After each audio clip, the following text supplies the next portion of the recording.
sorry. So we are moving on with Chapter 2. So this will be the first part of Chapter 2.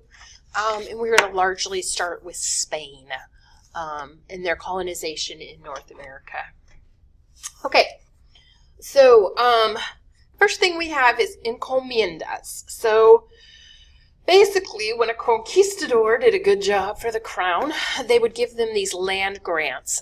It would allow them to claim tribute in labor and goods from the Indian communities. So basically, they come over, they take all this land. You have people that live all over this land, and Spain has decided that they are savages, that they need to be fixed, and that they are not as good as the Spanish are. And so they are going to start giving away this land to these conquistadors who do a good job for them. So they are going to gain whatever goods are on the land, so any kind of natural resources, properties, that kind of stuff. But they're also going to gain the labor of the native populations that are there. And this is a gift from the Spanish crown. Prominent Spaniards controlled vast resources, and of course, if you own people, you exploit their labor. Oh, I'm sorry. We're not there yet. You do have a lot of precious metals located in South America especially, and in North America. So you have Mexican gold. You have silver in the Andes, so in the Incan Empire. And this is all coming into Spain. So the Spaniards are going to spend their wealth on Eastern silks, spices, ceramics, and on Catholic churches.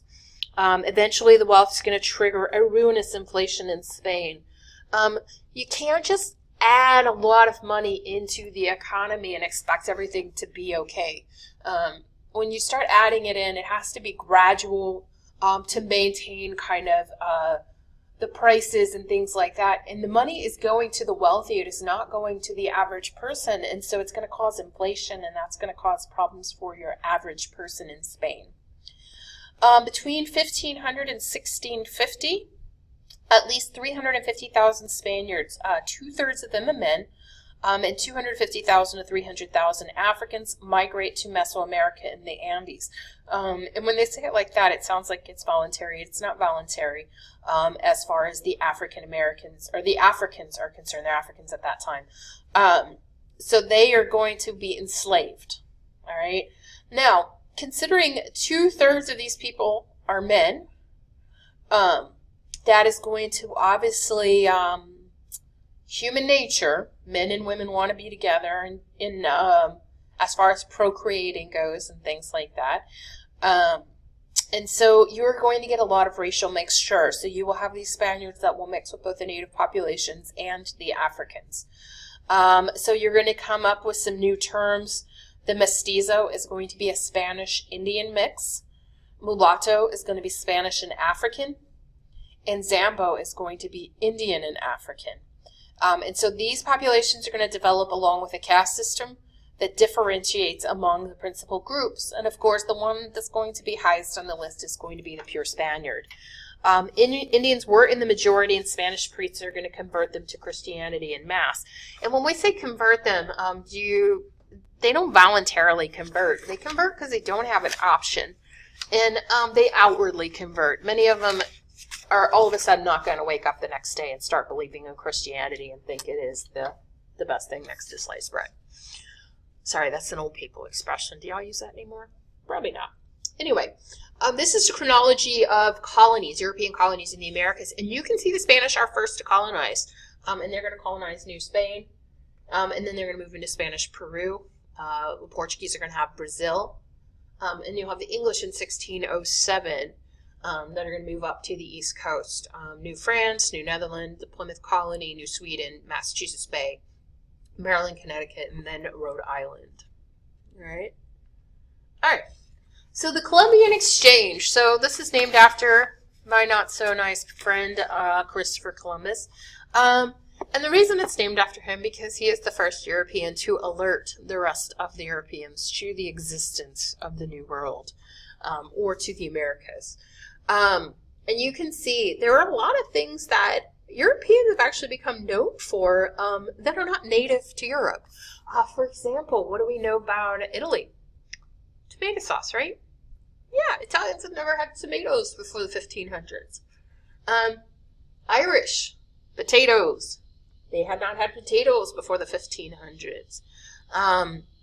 Sugar cane, which becomes one of the biggest exports out of the Americas, is going to be new when the Spanish come and the Europeans continue to come. Coffee beans. Where do we get most of our coffee beans? Well, South America, of course. Again, not native to that land. So there'll be a lot of exchange of goods and products. Animals, cows, and horses are new to the Americas, and turkey, gobble gobble, is new to Europe and Asia. All right. One of the other things that's brought heavily to North America is going to be disease. And you can see the list right there. Smallpox, influenza, typhus, measles, malaria, diphtheria, whooping cough. These are not things except for influenza that we in today's world suffer from. There are a lot of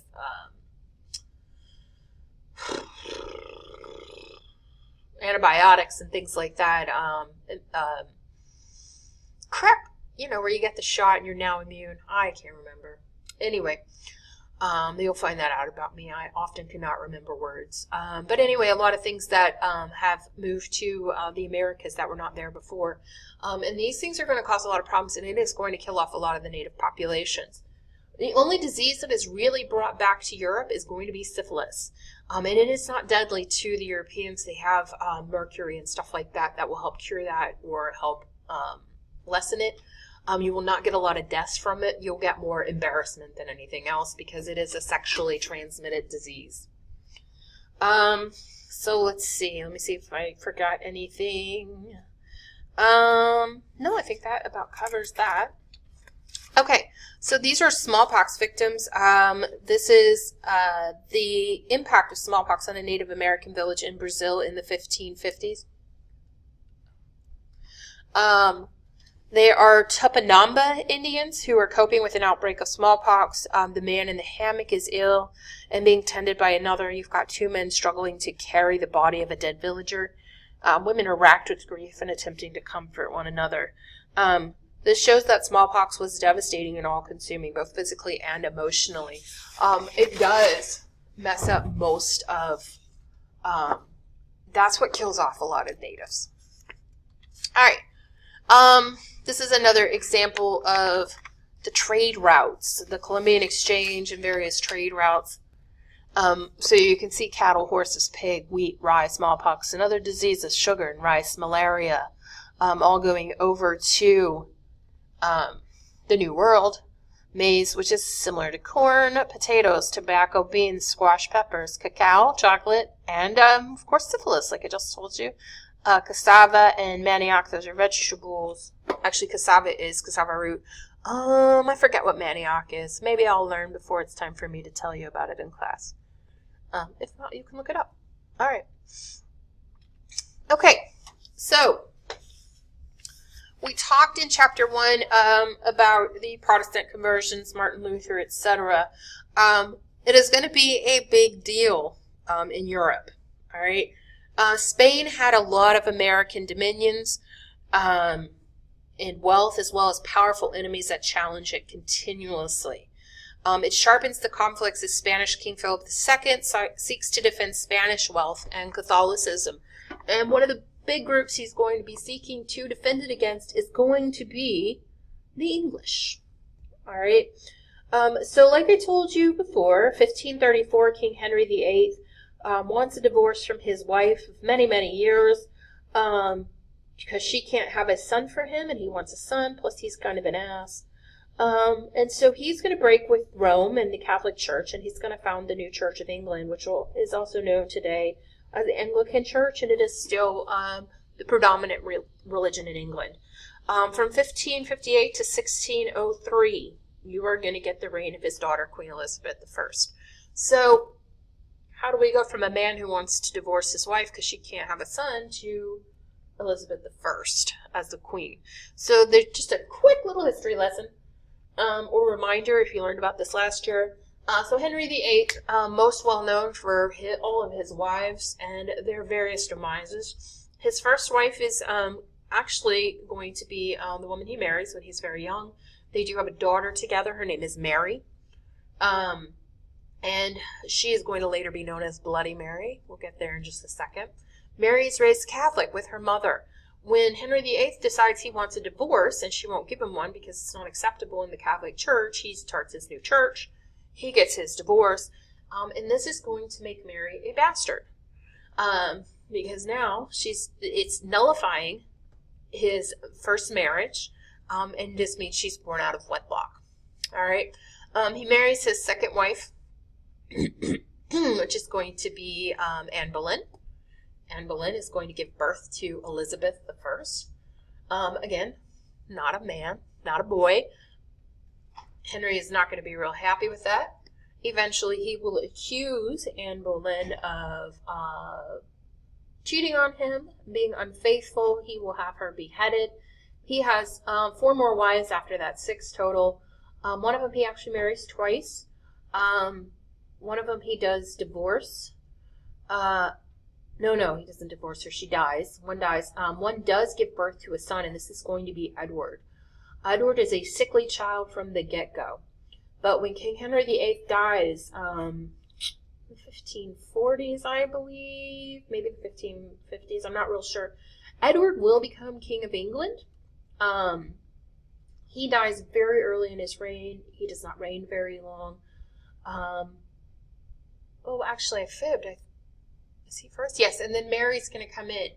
And Mary, being the eldest, and she is quite old at this time in comparison to her siblings, so she was fairly grown by the time that he married Anne Boleyn. She's going to be Queen of England.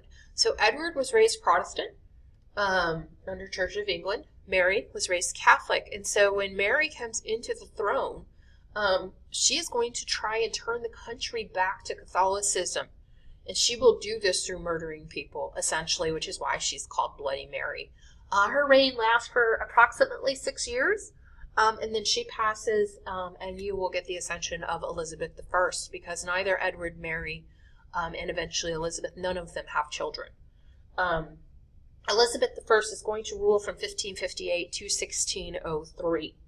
And she is going to convert the country back to Protestantism. She is going to be known as Queen Elizabeth I, and she is Henry's daughter. Her successor will be her cousin Mary, Queen of Scots. Her son, which is going to be, I think, Edward as well. No, I forget Mary's son's name. But anyway, that's going to be the one who will eventually unify England and Scotland, because that is who she will name as her heir. Okay, so that's your quick little lesson, because that's one of my favorite stories. So Elizabeth, during her reign, she is going to support English seafarers. For example, Sir Francis Drake, in their aggressive actions against the Spanish control of American wealth. So she is going to, at this point in time, you notice we don't get our first English colony until 1607, until after she is dead. King James, that's it, King James, that's going to be Mary's son.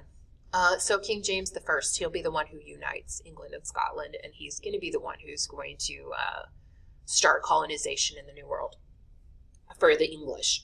So Elizabeth is more concerned about what's going on with Spain, and so she supports military expeditions to impose the English rule over Catholic Ireland, and they're going to defeat the Spanish Armada. And when we say defeat, that's not exactly true. The Spanish, the English are going to attack them, but the Spanish are already on their way to England. There is a disaster. They never actually make it to England. Everything blows up, and that is the defeat of the Spanish Armada. England is going to grow significantly through population. Spain is going to start to decline economically. A lot of this has to do with inflation and whatnot, and your average Joe not being able to afford things. The expansion of commerce and manufacturing, and mercantilism, those are all going to grow as well under Queen Elizabeth. By 1600, they have the resources they need to challenge Spain's control of the Western Hemisphere. And so when James I comes in, he will start sending people out to colonize in the Americas. So that is going to be the end of the first part of Chapter 2. So join me for part 2, or 2B. Catch you later. Bye.